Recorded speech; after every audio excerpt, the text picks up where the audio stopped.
Hey everybody, welcome back. Today we're doing a few random things. We are working on our C5 Corvette. Finally getting the shifter fixed, and we have a few upgrades for it as well. Alright, so we ordered these from CNS Corvettes, Corvette Parts Center, down in Sarasota. These are our shifter bushings for the cable. So these were a combined total of 30 bucks for the little 2-pack. We also have new Sunvisors, because if you're familiar with these, they have kind of a cardboardy sun visor in them, and the mirrors are velcroed to them. So let me get this T-top off real quick and I'll show you exactly what's wrong with ours, why we ordered these, because these are more of an ABS plastic recovered. Their mirror is attached a little better, still plugs in like factory. So these are a good upgrade that somebody came up with. So we decided to go ahead and do those as well while we're in here. So I'm not sure how well you can see this. Our sun visors are kind of cardboardy like you can see in there, and they separate, but also our mirrors are velcroed on. As you can see, we have some hair ties that have been here for a long time holding the mirror up in place so it didn't vibrate too much. But even the hair ties are kind of worn out. So you just flip these latches around on either side, and in the middle you push the little button here, it releases, and now you can take the top off. Just look at all the crustiness that comes off of here. You can see the little Velcro tabs that stick to here, and that's what keeps this mirror in place. Terrible design, but it is what it is. So we got to get rid of these. To get these sun visors off, you stick a slotted screwdriver right in this hole right here. And if you can see this little tab next to it on there, if you stick the screwdriver up in here and you turn the sun visor like so, just keep rotating it, it will pop it free. So basically we stuck the screwdriver in it to hold leverage right there. We turned it and it kind of spins loose and just pops out. And also, if you can see how loose the material's on here, it isn't even glued to the cardboard or anything underneath. It's just kind of free floating. And if you look, you can see all the cardboard dust coming off of it. And it's also kind of turning the material brown. Yet another issue. So once you get to that step, you just pull your wiring harness through the little windshield area here, and you use your flat blade screwdriver just to pry this tab up a little bit, and it's unplugged. So the next step is we plugged our new sun visor in, tucked it back up in there. So from there, our sun visor just kind of snaps up into place, and you twist it, lock it in.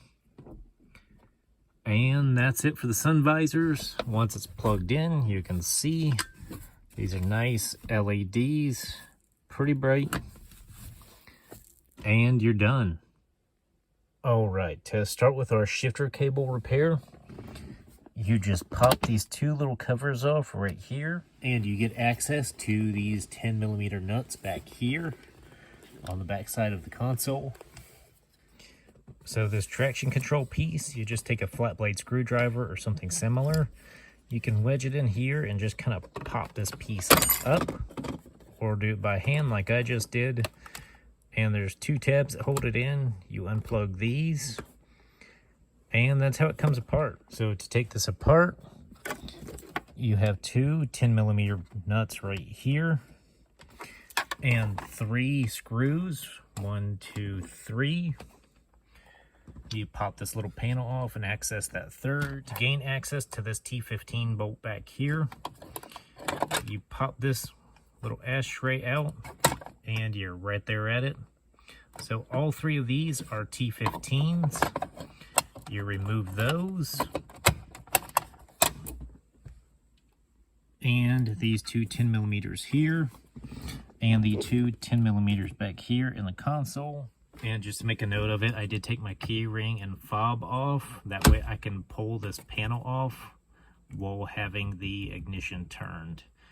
Because to get this panel off, you have to move the gear shifter into one of these gears down here towards the bottom to get the room to slide this piece back and pop it out. All right, so at this point we undid our 4 10mm nuts right here,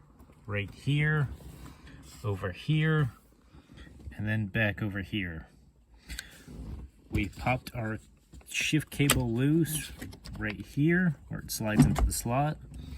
So now we can just lift our shifter up, and it is not connected because that's our issue. And your shifter is locked out. You can come back here.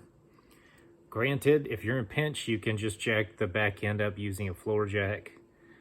You just come right back here in front of the rear differential, and you can see our shifter right up there. So you can use that to manually shift your gears as needed. And if you look down here at our shifter cable, you can see that thing is pretty well demolished in there, and that's why it pulled out. So we'll replace that bushing and put this thing back together. All right, so we used our pick to scoop out what was left of the old bushing from inside of here. So you can see that it's pretty crusty in there. So we got a few little pieces left, and that's our new bushing that pops in. So we'll clean this up and put our new bushing in there. So we put our pin back in the bushing. We put our 10mm nuts back on. We slid our shift linkage back into the little groove over here. So now we have to start putting the console back together, the shifter, and all of that. So our boot just kind of stretches over, and then it clips in right next to our gear select indicator. Just kind of push that down and it snaps into place. Stretch it over, and it goes into place just like it needs to be. From there, you just slide this trim piece back in, plug in your cigarette lighter, and you'll put your 3 screws back in, and you'll have your wiring back here for your console and your traction control. All right, so this is the transmission side of that cable. I don't know if you can see that, but that bushing is pretty well blown out too. So if one of them goes out, it's a pretty good indicator you need to go ahead and replace both. Because if you only replace that one in there and leave this one, you'll be having that same issue in no time. And you don't want to be doing this simple little bushing in a parking lot somewhere.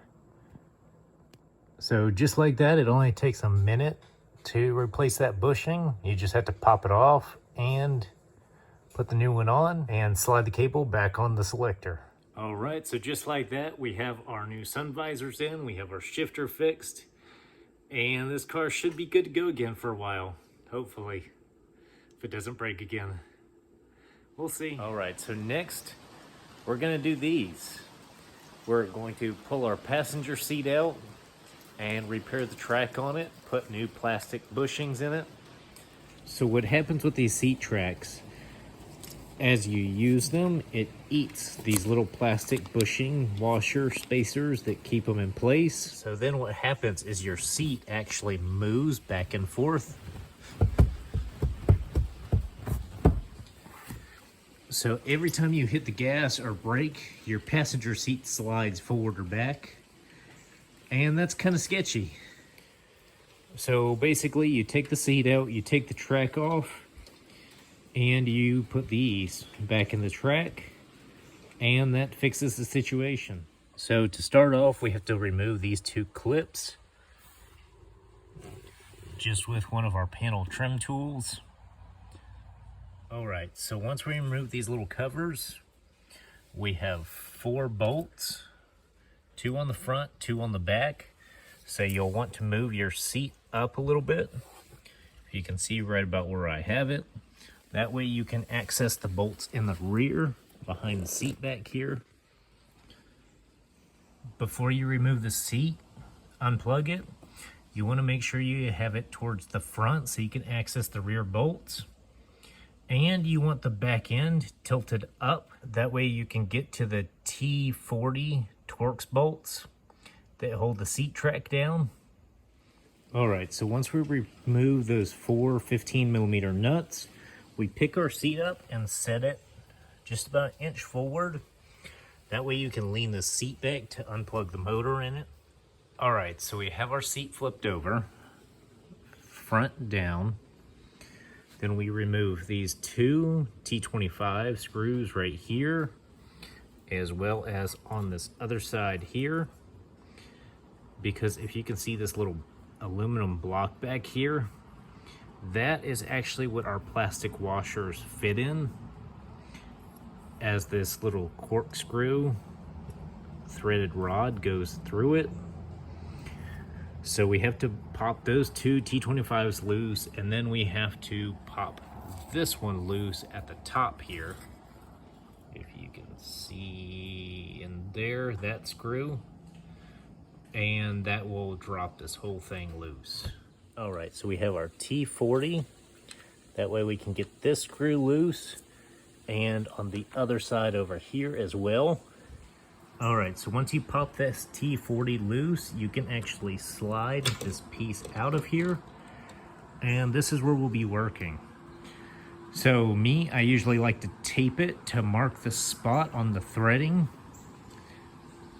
That way we can line the seat up in the same exact spot, and the seat won't be trying to go sideways or fight the motors, because we will actually be working right inside there. All right, so we have our location marked on our threading. We unthreaded our little block here, and this is where we'll be working. So let's get this thing cleaned up, put our new little shims in, and as you can see, they have an L to mark which side. I'm only doing one side at a time, so I don't have to worry too much about it. But it is good to note that the L is facing towards the front like this. That's how it goes in. All right, so we have our threaded block pretty well cleaned up. So now we just have to clean out the carrier, which for that we'll be using some brake cleaner and our pick here, because a lot of this plastic that got eaten up is kind of hardened, jammed in there. All right, so we have our carrier cleaned up. We put our little plastic shims on each side of our threaded block. So we're ready to stick this back on the threading and put this side back in. To slide our thread back in, you actually have to lift up the slide to clearance these 2 rivets right here. If you can see those. So you have to lift it up, slide it through here, and then down into the track. You'll then have to line up the bottom onto this little rod right here to make everything work. From there, you just line the track back up, put your 2 T25 screws back in. That's one side of the track done, and you just have to duplicate it on the other side over here. All right, so just like that, we have our seat tracks back together, ready to put this thing back in. We even vacuumed the floor up in here. All right, so we plugged our seat back in. We tightened all 4 15mm nuts. For this, if you see that little groove right there, you just hook the seat frame right there, slide it in, and then you put your little pin back in, and you're done. All right, so that's all for today's video. Be sure to like, subscribe, and follow along if you want to see what's coming next. We got a few different cars we'll be working on in the coming weeks. Start going through things, getting everything sorted. We have a couple we need to sell and bring some new things in. And that's kind of where we're at right now.